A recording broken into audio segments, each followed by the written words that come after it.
Good morning, students. I would like to show you how to get into Stride Science 8 and get your credit for attendance for doing Stride.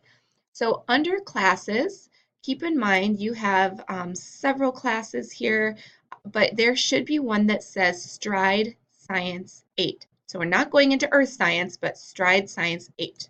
Go to the class. And you're not getting credit just for coming to the class. You have to actually get to the website.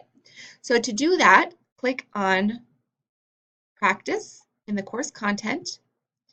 There's a few clicks here. Click on Practice again, and click on Practice again.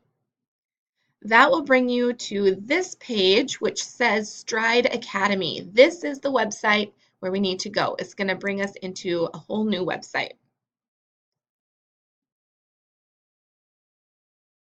And it will bring you directly to the place where it will ask you questions. So begin, and this is where you go. And you're going to earn coins as you go through the questions.